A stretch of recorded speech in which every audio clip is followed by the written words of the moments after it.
Tim, guess what? We're live. It's coming up to 9 o'clock at night. It is a wonderful Bank Holiday Monday, and it is a few days after Rishi Sunak announced that we're having a general election in the UK on the 4th of July 2024. Now, I am a floater. I'm one of them that you flush, no matter how many times you flush, I still don't know where I'm going. I've voted for everyone over the years. I've been voting for a very long time indeed. I voted Tory at the last election. I voted Labour at other elections. I voted UKIP. I've voted for independents. I've just voted for various different parties. I literally am not tied down to one party. I do have another show that I do, which is also available as a podcast. A link is in the description. And this show is where I talk about the world news, including Gaza, Ukraine, what's going on in the UK, Australia, America.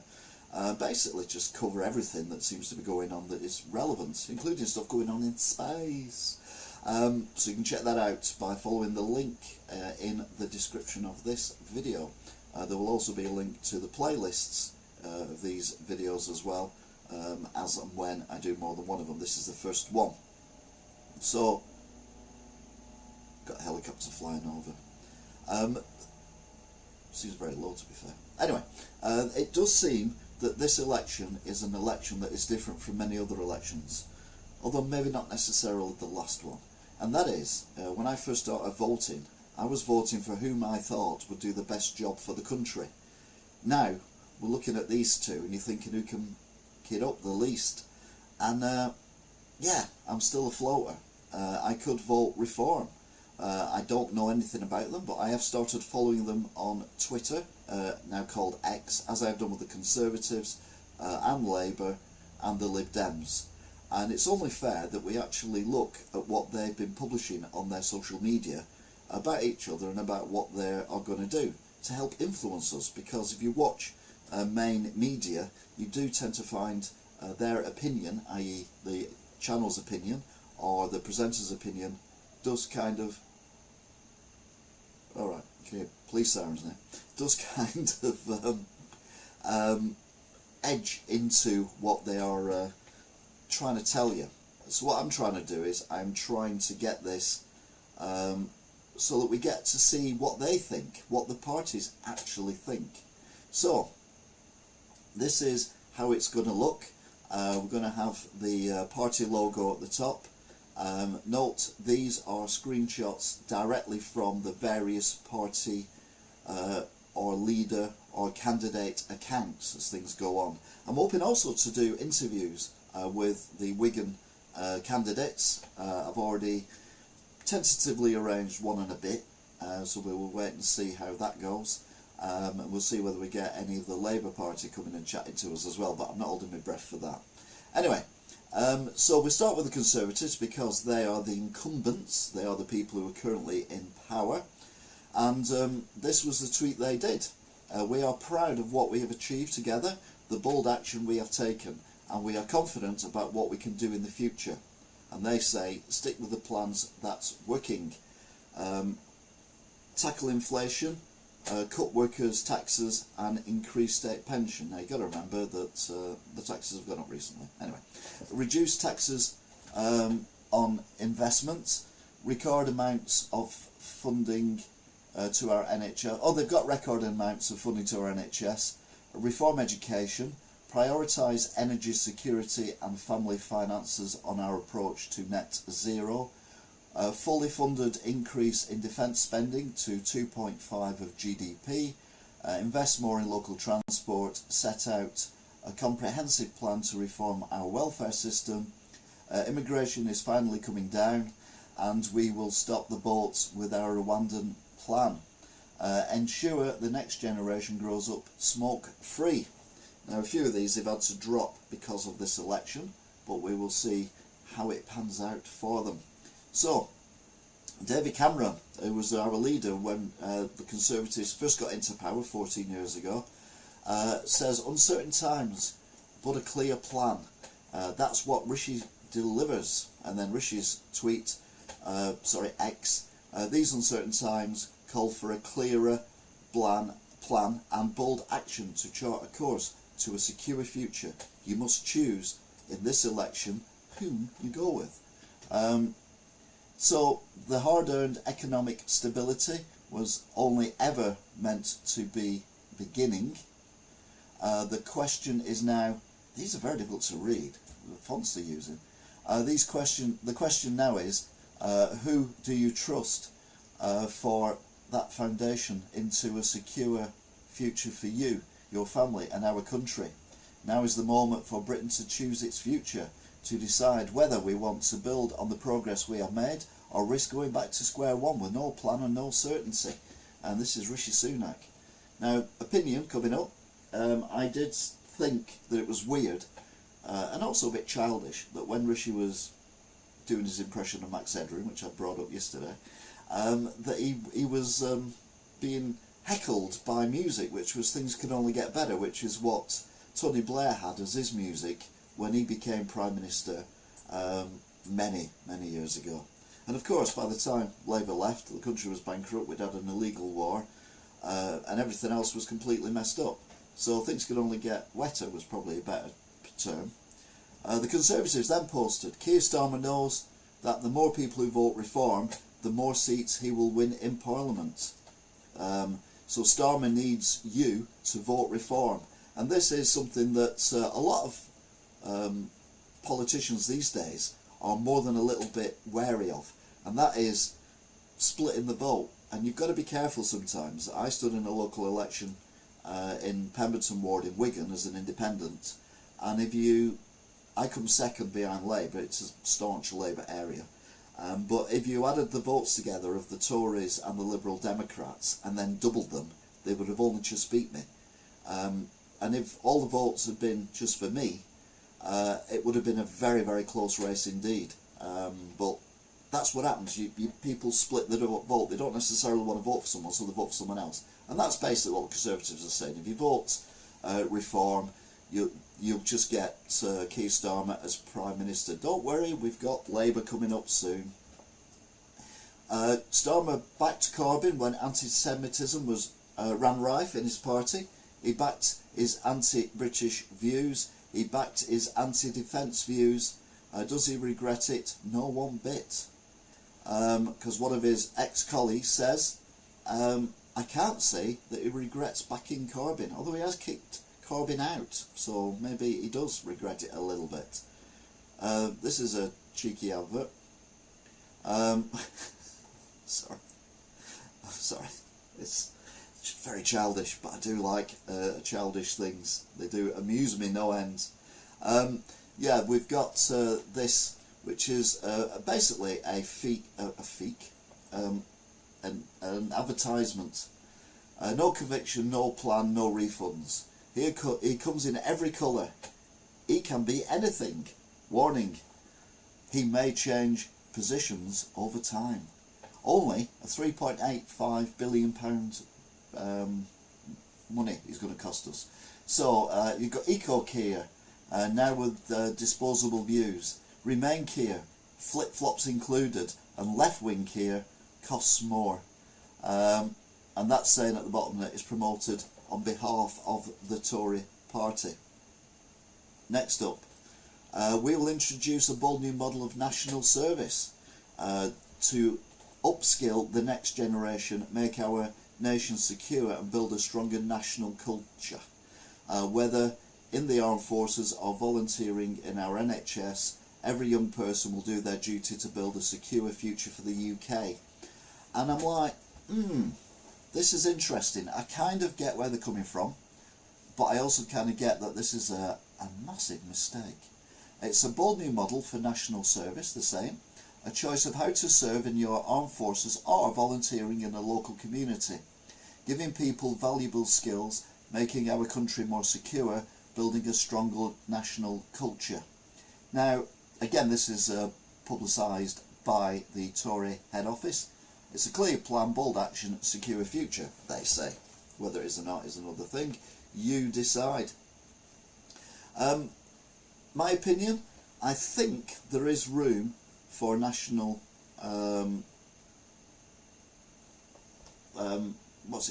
national service.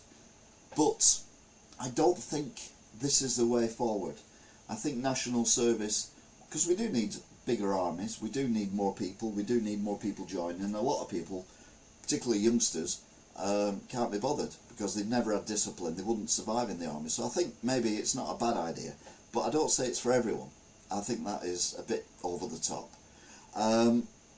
What I would do is the trouble causers, so all the people who are doing antisocial behaviour, you know, riding dirt bikes around or getting in trouble all the time, that kind of thing, maybe they should go for like 3 months to 6 months into the army and just see if it actually does them any good and gives them a meaning in life. But anyway, we will see. We then go to this. This was a load of things that they printed. This is the Tory party, the Conservatives again. Tried to make Jeremy Corbyn Prime Minister twice, would grant asylum, amnesty to up to 90,000 people with no right to be in the UK. Bear in mind these people are already in the UK and the Tories are in charge, but you know.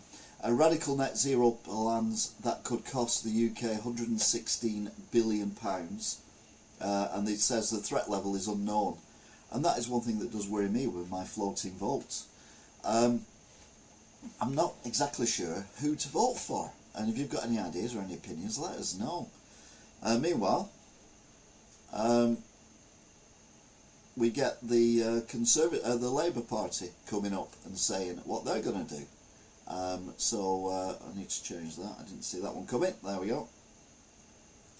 Right, we go. So we're now with Keir Starmer, and oh, wrong one. That one, thank you. So this was after the election was announced. On Thursday, the 4th of July, we can change our country together, said Keir Starmer. Sir Keir Starmer. Vote Labour on Thursday, the 4th of July. It's time for change. And there's a picture of a very wet Rishi Sunak. It wasn't, yeah. A Labour government with Keir Starmer as Prime Minister will deliver change for Scotland, cutting energy bills and giving people hope for the future. Now, I do believe that the SNP's self-destruct, which they seem to have pressed at the minute, is definitely going to affect the outcome of the general election.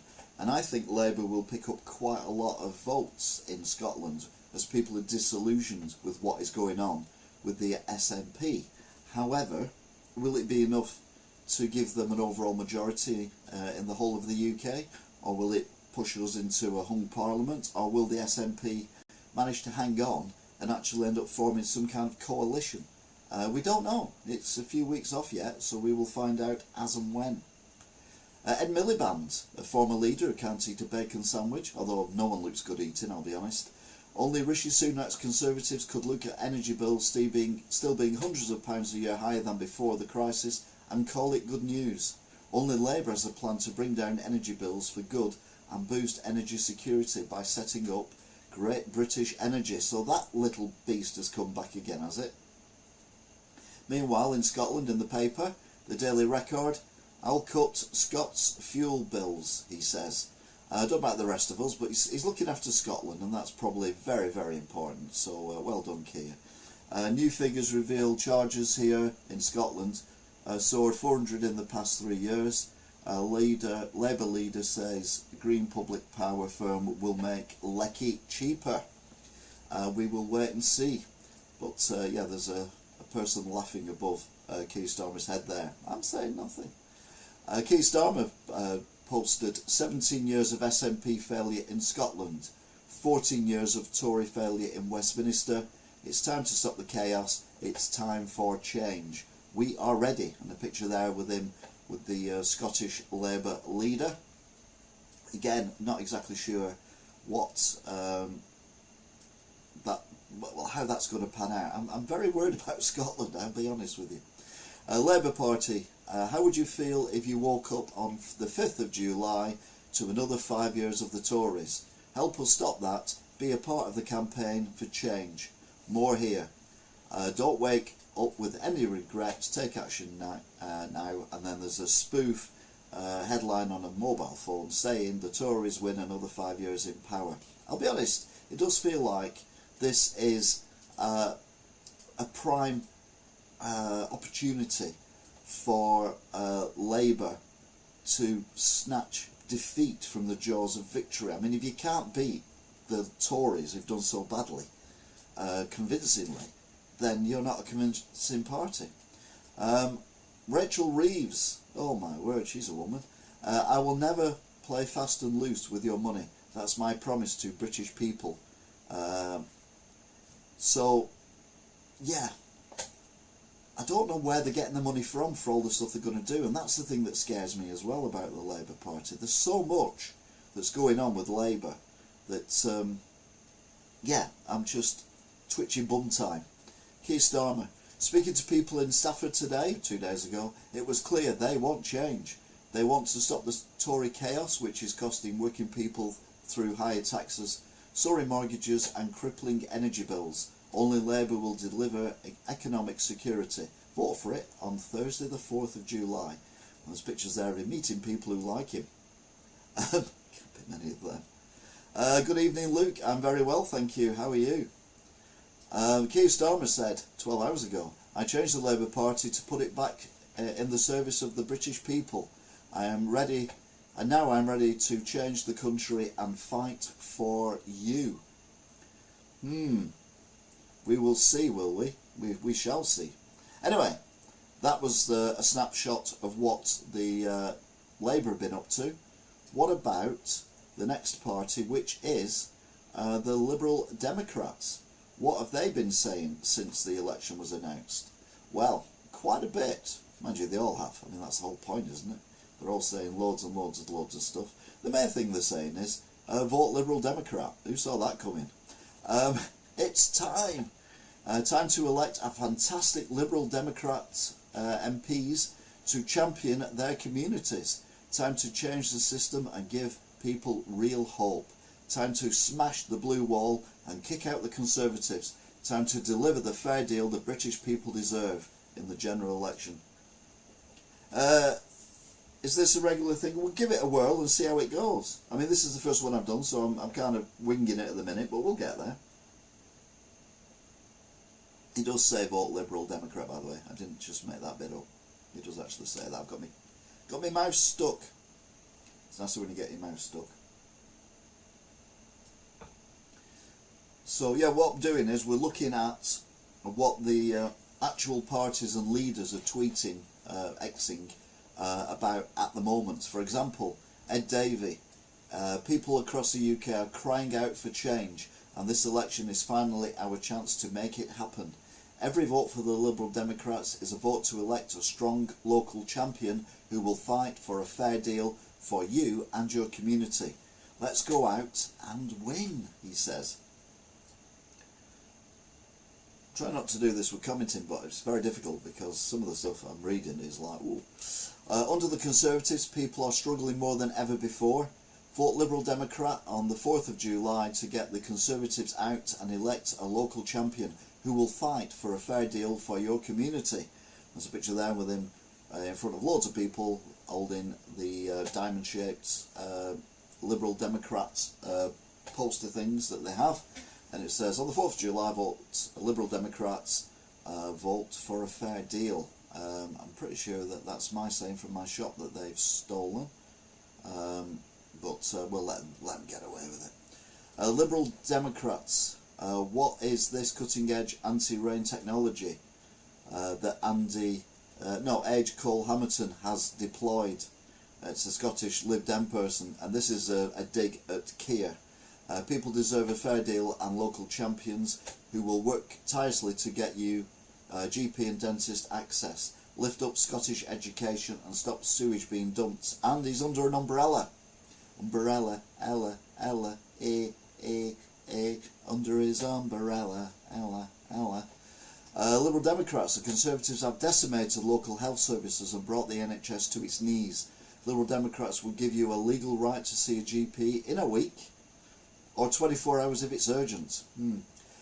So if you aren't, you aren't ever left struggling for an appointment, and they reckon they're going to get 8,000 more GPs. And all these things cost money. I'm not saying that the Tories are brilliant, you know. They do like their funny little things, don't they? Right across the blue wall, Conservative MPs are standing down in their droves, worried about losing their seat to the Liberal Democrats. From the cost of living to sewage, these Conservatives know they've failed their constituents, and now they're abandoning their seats. And they've got a mock-up of the child's game Guess Who, and it's Guess Who will stand down next, general election edition. There's quite a lot of Tory MPs who are standing down. I think around about 90, there's over 20 Labour MPs standing down, and about 9 or so SNP, if I remember rightly, also standing down. Another game that we can play with the Lib Dems is the blue wall dominoes. Who will be next to topple? Every Conservative MP that steps down in a blue wall battleground is a damning statement against Rishi Sunak and proof the Liberal Democrats are on the up. I don't quite see where the logic is in that. I kind of get it, and I kind of don't get it at the same time. But hey, it's politics, isn't it? They can come out with this stuff. Meanwhile, Liberal Democrats have led the campaign against sewage with plans for new regulator, an end to disgraceful bonuses, and focus on protecting the environment, not profits. This election is our chance to kick out this awful Conservative government and end the sewage scandal. And then they've got like a poster type thing saying, our plan to end the sewage scandal, abolish and replace Ofwat, who's the regulator of the water industry, ban bonuses for water bosses, fine companies for dumping sewage. I'm pretty sure that companies do get fined for dumping sewage, but not enough by any stretch of the imagination. And my opinions on the water companies are well documented on my other show that I do, where I look at the news from around the world, and I do talk about the sewage. If the Conservatives were really concerned about defence, they would focus on reversing their cuts to the regular army of 10,000 soldiers rather than this gimmick. The British people deserve better than the Conservative pipe dreams like this one. And this is the mandatory national service they are talking about. But again, we will see with breath abated of what exactly they will come up with instead, because where are you going to get 10,000 troops? The Liberal Democrats again, it is time to end dental deserts after years of neglect by Conservatives and SNP, because they're going for the Scottish Government as well. Today the Liberal Democrats are setting out a plan to bring back local NHS dentists across the UK, starting with ensuring free dental checkups for children and young mothers. I've not been to the dentist for many years, and my teeth are now starting to fall out, but I am very, very, very old, and I'm quite proud that I've got as many teeth as I've got at my age. Our plan for NHS dentistry, reform and increase funding for the NHS dental contract, incentivise dentists to take on NHS patients and end dental deserts, increase the number of dentist training places, remove VAT on children's toothbrushes and toothpaste, free check-up for children and young mothers. That again is what the Liberal Democrats are doing. I can't wait for the manifestos where we can really get our teeth in them. I'll do them all individually, obviously. Scottish Lib Dems, just like the Conservatives, the SNP have been in power too long. We've beaten the SNP before, and together we will do it again. It is within our grasp across the UK to overtake the SNP and to have more Liberals than Nationalists in the next Parliament.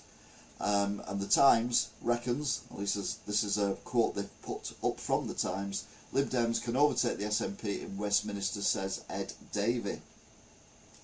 Again, we wait to see whether or not they can. I mean, it's a big ask.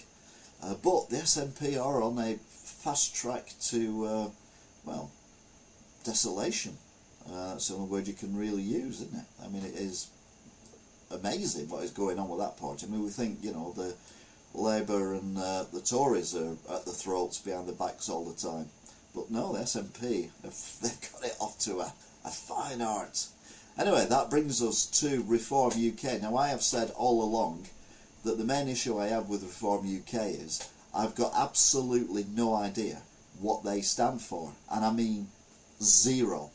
So, I'm following them on the standard that used to be Twitter, now X. And I'm going to see what they actually come up with. I'm I'm moderately terrified, to be really honest. But I mean, they've got a chance. But will they split the vote? Will they give us a Labour government? Whereas if they hadn't have stood, we might have had another Tory government. I mean, are they going to be that powerful? They think they are, and they may end up actually forming a coalition. You never know. They haven't. You know, they've got one MP, haven't they? Because someone switched sides from, I think, the Tories to Reform, but they haven't actually won an election yet. But let's see what they've got to say. That's basic stuff, isn't it? Vote reform on Thursday the 4th of July. Okay, thank you. I mean, it's not very clear, is it? Oh, here's something that might be a bit clearer. Breaking 2023 net migration, a staggering 685,000. Labour and the Tories will never control our borders. The British people have been lied to, ignored and betrayed. Only Reform UK will freeze immigration. So they're saying that the official figures coming out, that net migration, now if you don't understand what net migration is, you've got the bolts and people coming over illegally and lorries and that kind of thing. But you've also got people who are legally entitled to come over here as well. So if you're going to college or university, if you've got a job here, so maybe a doctor or a dentist, or something similar, and then you legally come over, then you are classed as a migrant, but a legal migrant because you've got a reason to be here. And then you bring over your family, so that's going to increase the number of people. But there are obviously people who leave the country, so that reduces the numbers. So it could be people who are going working abroad or going back to their home countries after they've studied in the UK. So net migration is the difference between the number of people coming into the country versus the number of people going out the country. And the highest percentage of the net migration is actually legal migration. So this is people who are legally entitled to be here. The boats only form a very small amount of it. But the way it's been dealt with, the boats, is just ridiculous. So they're on about reducing migration totally. And I think near enough, over 500,000 is more than enough people coming in overall over a 12-month period. But we'll see what else they've got to say. Reform UK leader Richard Tice, who will be standing in Boston and Skegness at the upcoming general election. So that's him. Not overly familiar with him, but no doubt we'll get to know him over the next few weeks. We are standing in 630 seats, no ifs, no buts. So Reform UK are going to be standing in pretty much the majority of, well, I don't know, is it a majority of 630? I can't remember how many seats there are, because you've got to include Scotland and Wales in all this. But anyway, Reform leader Richard Tice reiterates the party's commitment to stand everywhere in England, Scotland and Wales. Ah, there you go, in the next general election. Doesn't mention Northern Ireland though. Interesting. Mind you, it's Reform UK, isn't it? It probably wouldn't do very well in Northern Ireland. The Conservatives let 1.2 million people into the country in 2023.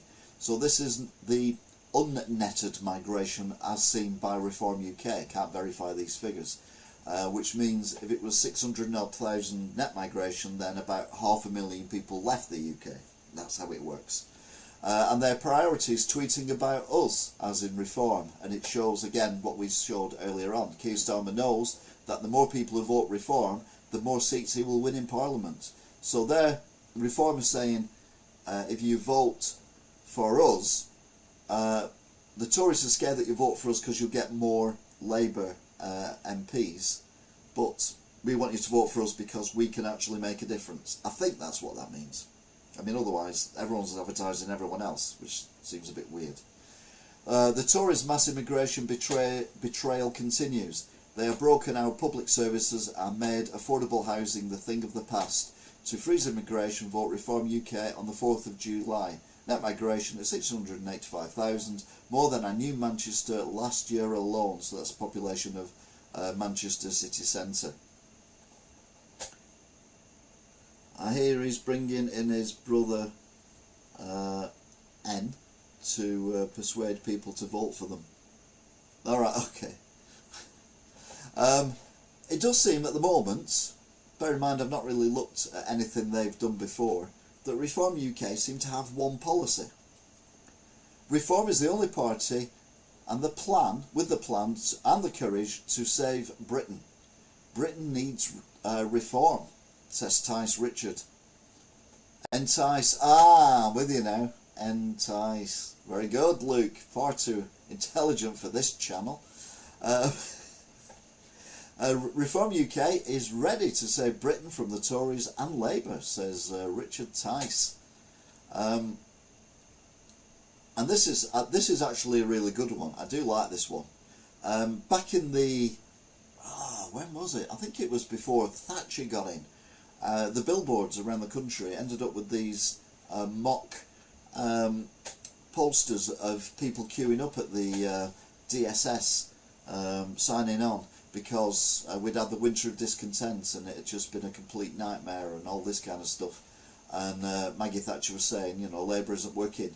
Well, the Tories' Rwanda force will not stop the boats. Illegal crossings are at record levels. Only Reform UK's clear 6-point plan will stop the boats. And then they've got a picture of people, what all seem like young men to be fair, coming off a boat, crossing a beach in a line. Basically, Rwanda isn't working. It's an absolute Mickey take of the Tory poster from the 1970s or whenever it was. Only Reform will freeze immigration and save Britain. They're doing a lot of talking about immigration, aren't they? I mean, like I said before, it does feel like they're a bit of a one-trick pony. Have they got anything else up their sleeve? Reform reposted YouGov, our first YouGov Westminster voting intention poll since the election was called. Conservatives 22%, up 1%. Labour 44%, down 2%. Reform UK 14%, up 2%. Lib Democrats 9%, which is the same. Green 6%, down 1%, and SNP 3%, which is equal. Now that's nationally. Obviously SNP don't have 3% in Scotland, but if you spread it out over the whole UK, that would be where it is. Now it's not unusual for governments in power to be doing very badly in polls because, well, people want to punish them. Whether the gap is actually 22%, I don't know, but it's interesting that Labour have gone down 2%. It's not a lot, they've still got a 22% lead, but it'd be interesting to keep an eye on that and see where it goes. But bear in mind, all the last polls that we've had for the last elections have all been wrong, massively. Reform UK reposted. Nigel Farage, remember him? Hang on, let's have a pint, shall we? He says, I will spend the next week travelling all around the country supporting Reform UK campaign. So far, this is the dullest general election in history. Bearing in mind it's 4 days old at this point. I intend to inject some passion into the debate and expose some of the nonsense from Sunak and Starmer. That's my job. You get back over to America and sort the nonsense out in America. Oh no, you're going to make it worse, aren't you, in America? Sorry, that's what you... Yeah, I get confused. Reform UK, and they are now saying net zero equals net stupid. Whoa, this doesn't mention immigration. Net zero sends our jobs and money abroad. Only Reform UK will scrap net zero. Net zero nightmare, they say.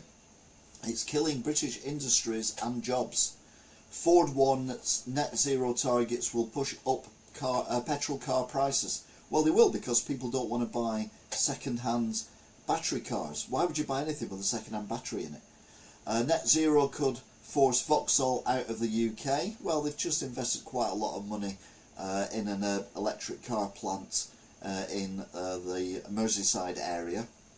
And UK Motor Trade slashes sales forecast for electric cars because people are waking up. Electric cars are not the future. If you want to know more, check out my weekly look at the news where I go in depth at that. You can't be arsed with that. There's if you go on the playlist and go down, there's a thing where I do 3 rants, and one of them is about electric cars, and I think the other one's about water companies. So by all means, fill your boots with that and see where I'm coming from. And I tell you, I'm right. Reform again. At this election, Britain faces a huge choice. To break from 30 years of establishment status quo, vote Reform UK. And they say Sunak and Starmer give you mass immigration, more net zero and higher taxes. Richard Tice and Reform UK, they say, will freeze immigration, scrap net zero and get high growth. I mean, all these things are dead easy to say, aren't they? But anyway, we will see. Oh, I've not clicked on it. Well, I'm like, why is that not opening? Reform UK, as we head towards this crucial general election, there has never been a better time to join Reform UK. Join us now to play your part in saving Britain. I mean, if you join now, there might be a possibility you could be standing in one of the local areas, because I bet they haven't got enough people to actually stand in all the areas. This would be interesting. Britain needs reform. At last, the actual word reform makes sense. Britain needs reform. We do need some kind of reform. Whether Britain needs reform from Reform UK, I'm still not sure. But anyway, stop the bolts, higher wages, freeze immigration, zero waiting lists. We're not waiting 2 weeks, zero waiting lists, and cheaper energy. Electric car. Thanks, Toff. Hi, by the way. Reform UK again. Labour's plan for our oil and gas sector will, in Reform's opinion, destroy energy security, destroy jobs and communities, drive up heating bills. Reform UK will protect vital British jobs and energy security. Labour will destroy our oil and gas sector. They're saying a little poster thing. 100,000 jobs killed by 2029. Reliance on imports up 80% from 55% by 2029. £20 billion lost in investment and 50% drop in production by 2030. Well, they're going to net zero by 2030. I imagine it's more than that, but anyway. But they'll have a go at Rishi as well, because let's be honest, Reform, you know, they're after everyone, aren't they? Border betrayal, they say. Year after year, the Tories have lied about wanting to control our borders. They have completely betrayed Britain. Reform UK will freeze immigration. Never trust Tory spin. Now, I think all parties do a bit of spin.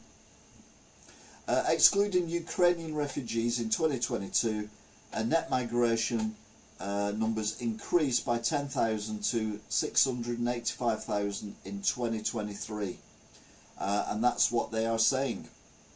Now, what I'm going to do is I am going to follow this over the next, 5 and a bit weeks, and we will see whether I actually get to decide whom I'm going to vote for.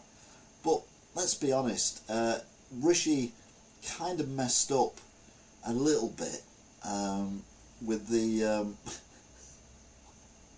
I'm sorry, I've got to show this. With his election announcement, where he basically said, you know, we're having an election in the middle of a rainstorm, wearing a suit without anyone with an umbrella. And I said this on my news show yesterday, but I'll do it now because you might be new viewers and new podcasters. That, to me, it was a very good impression of Max Headroom with his shiny suit. Apparently, Rishi, when he went to Wales, was it Wales or was it Northern Ireland? He's been all over the place since, to be fair. But he did say when he was in Wales that good luck to the Welsh football team in the Euros, bearing in mind they got knocked out. That was well done, Rishi. And also he had to throw away his suit because it got damaged by the water. Now, if he got a Primark suit rather than an Armani suit, I would imagine he would have done. We wouldn't need to throw it out because the Primark suit would have had on it. Easy for me to say. That's the wrong picture. Hang on, let's get rid of that. Oh, hang on. Oh, it's all going horribly wrong. There we go. Bum-ba-dum-ba-dum. Let's get rid of that one and put that one back on again. And then we will put this one on. And I will give you my opinion of where I am at the moment. So, if there was an election right now, i.e. now, I would vote for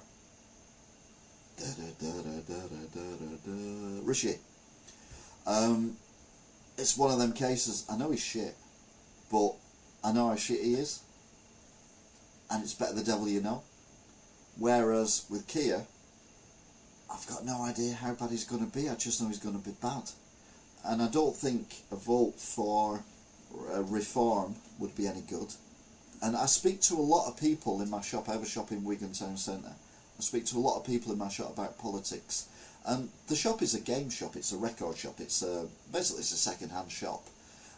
Yet politics comes up all the time, mainly because of what's going on in Wigan. If you want to know about that, have a look at Wigan Watch, which is something I've been doing, which is why this is called Election Watch. But yeah, and it's a Labour council. There was one of the parties that said that the SNP have been in charge of Scotland for 17 years, the Tories have been in charge of the country for 14 years, and both of them have made disasters of it. And I'd say the same thing for the Labour Council in Wigan. Now, no doubt, if you're listening or watching elsewhere, you will have councils that you think the same thing of. They've been in there forever. You might have been in an area where it's a Tory council, and no matter what, you put a red rosette on something and it would get voted in. As a lot of places, it would be Labour, like Wigan and much of the northwest, to be fair. Although at the last general election, we did get a Tory MP in Lee, and Lee is part of the Wigan Borough, much to the people who live in Lee's annoyance, because they're under Wigan Council. But they did vote for a Tory at the last general election, with all the promises of levelling up and everything. Have we seen much of the levelling up? Now, if we go back, particularly when Boris got in, not prior to that, but when Boris got in, well, let's go back further actually. Let's go back to when Cameron got in. We'd had over 10 years of, or around about 10 years of a Labour government who had completely stripped the country of money, borrowed considerable amounts of money, and took us to an illegal war, which to the day I die, I say that Bush and Blair should be in The Hague along with various other leaders for war crimes, for what they did during the Gulf War. But that's not what we're talking about. But basically, the Tories got in and they basically had no money to try and fix the country, so they come up with this austerity plan, which basically meant we shut down libraries and all this kind of stuff, and it made a right mess. I think they overscrewed it a little bit. There was an issue that needed to be sorted out, and I think they went a bit too far. Anyway, move on after Brexit votes, and we got Boris. Boris came in. Now, I voted for Boris because the other person to vote for was, Jeremy Corbyn, who this man here, really supported and wanted us to vote for, who has now since chucked him out of the party because he's realised a lot of people didn't like Jeremy Corbyn. But it'll be interesting to see how Jeremy Corbyn does in their election that they've got, where he's standing as an independent against a member of the Labour Party. So that could be interesting. It'd be ironic if it splits the vote and a Tory gets in, or Reform. Again, very interesting to see what happens there. But Boris got in, and practically immediately we had COVID, which, no one had COVID before. We never had a pandemic, certainly not in the modern world, certainly not with the amount of speed of travel that we get. So this thing spread around the world incredibly quickly.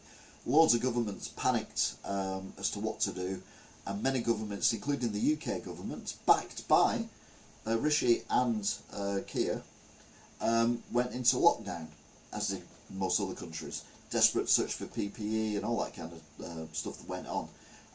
Thankfully, although many people did die, it wasn't the disaster that many had feared it would have been.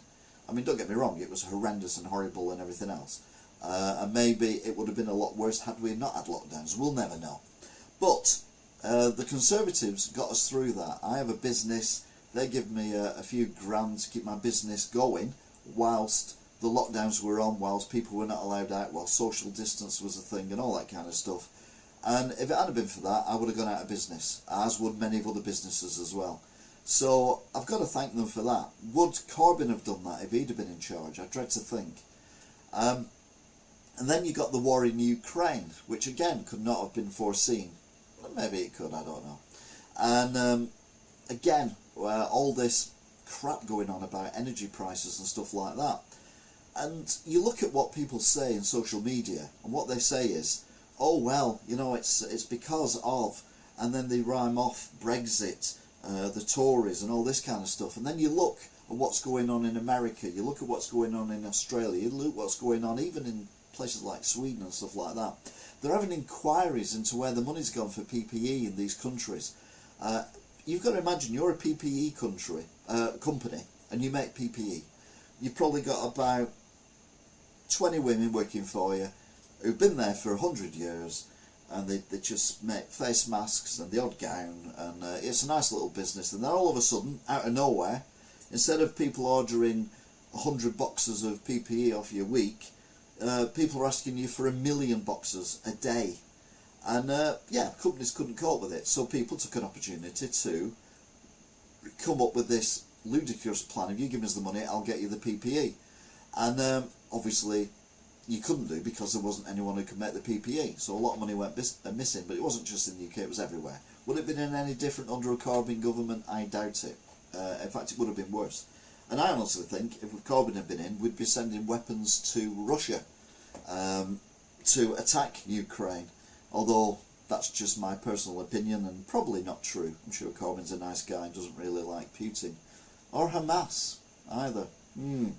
Anyway, it's a very strange situation that Rishi found himself in. And when he took power after, well, basically Liz Truss's absolute diabolical sham, he had a lot on his plate. And I think he's actually done quite well under the circumstances of all the shit that he was given. Now, you can agree with me or disagree with me, that's entirely your privilege, and that's the whole point of this, is to discuss. We'll look at what the parties say and then we'll discuss what they're doing. Do I think the Dad's Army, well, the Kids Army thing is a good idea? I do, to a degree. I think we're in a more dangerous place now than what we were, and I think it'd be good for youngsters to be taught how to handle weapons and things like that. I also think it'd be good to have a stack of weapons as well, just in case. But I do feel that World War III, it is coming, but World War III is very unlikely to be a nuclear war.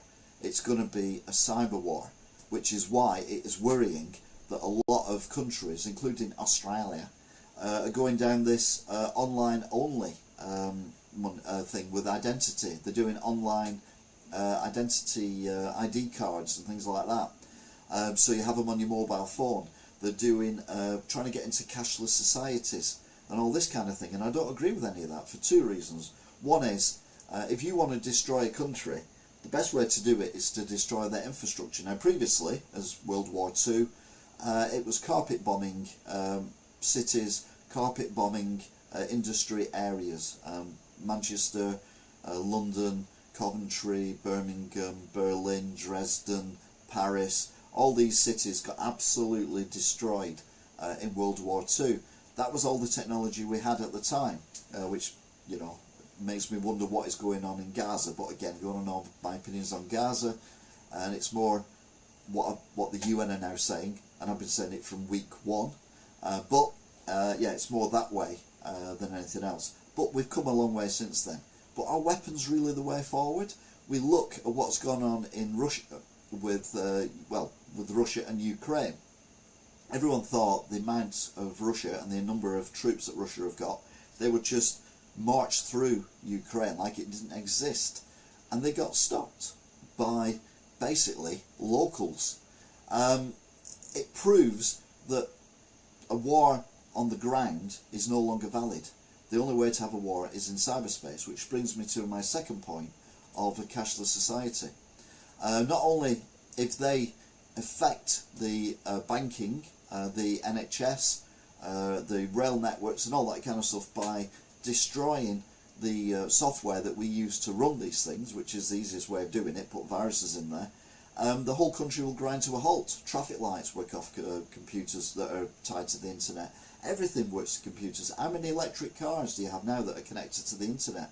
The whole thing is internet based. So if they want to destroy the country or bring it to its knees, you just destroy the internet and we're gone. The other thing though about cashless society is, and this is more of a intrusive thing. If you buy something from a shop, so say for example you come into my shop and you buy Stray, the game for the PS5, and you use your Apple Watch, or you use your smartphone, or you use your credit card or whatever, my bank know that you were in my shop, and they know how much you spent, when you were there, how often you go there. Your bank know exactly the same thing.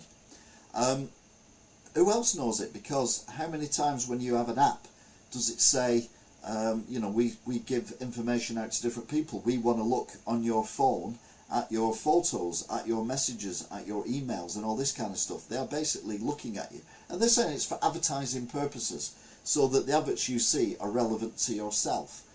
So they're not going to send you an advertisement for a sanitary pad if you're a 22-year-old bloke. But it doesn't really, that's not the real reason in my opinion that they're doing it. They're just basically seeing what everyone's up to. And if they decide, like in China, that you're up against the government and you're saying things that they don't agree with, then they can just simply stop your accounts, freeze your accounts, freeze your money, and make a thing where you cannot actually get any food, pay any bills, or do anything. That's extreme, I admit, but that is a possibility. The other thing is, if you're on benefits, they could quite easily say that we give you these benefits, and the reason we give you these benefits is for living. So it's for food, it's for rent, it's for your council tax, it's for heating, it's for clothes for the children, clothes for yourself. It is not for going into a shop and buying a computer game. It's not for going and buying a set of golf clubs. It's not for going to the cinema. Not that many people do nowadays. It's not for going to the pub. And they could literally stop you using your card or your phone or whatever you've got anywhere they want.